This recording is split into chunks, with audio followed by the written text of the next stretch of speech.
Hello mga super mom! Manananghalian na ako, super mom.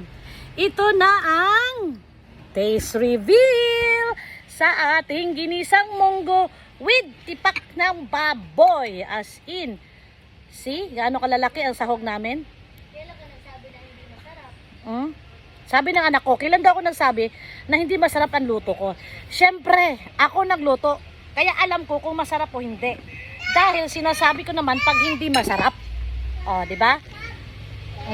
Ngayon guys, 1 cup of rice, ginisang munggo with talbos ng kamote at alokbate, at syempre, ang munggo ng bayan. Ayan, o.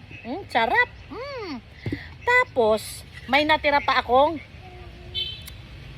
sarap. Paksyo na galunggong na maliliit. 2 days na to guys.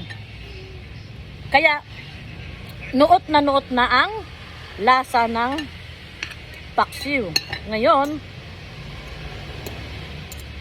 taste reveal sa ating ginisang munggo at sarap.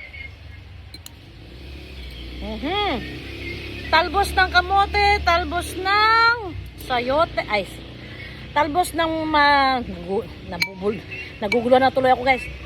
Talbos ng kamote, alokbate at malunggay ng bayan. Ito na guys.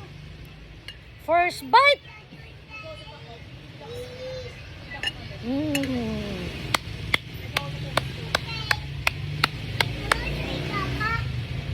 2 thumbs up. Sarap.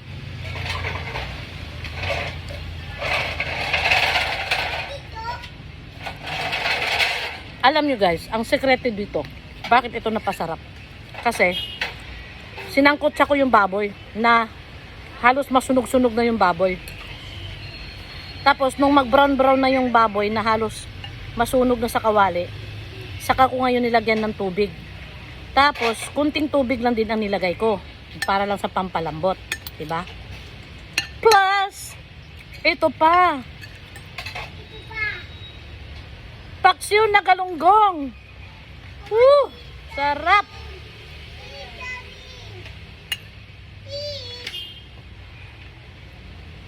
Second bite.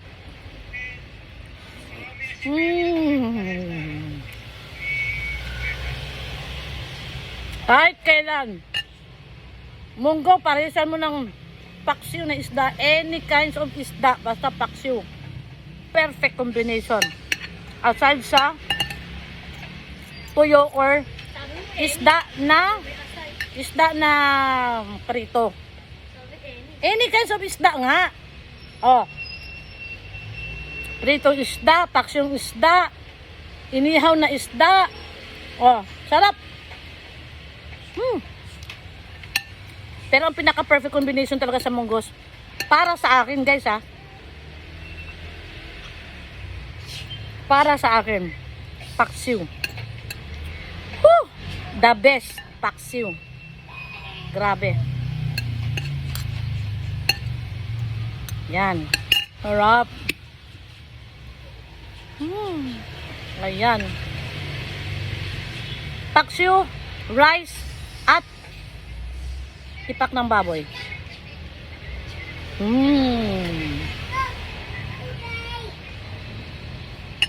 Sobrang lambot ng baboy guys. Sobrang lambot.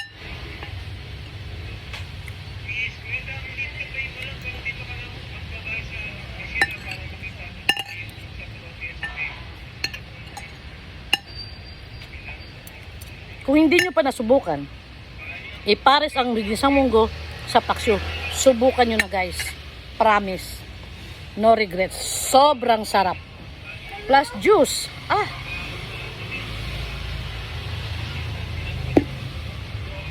Anong panama ng mga restaurant? Wale.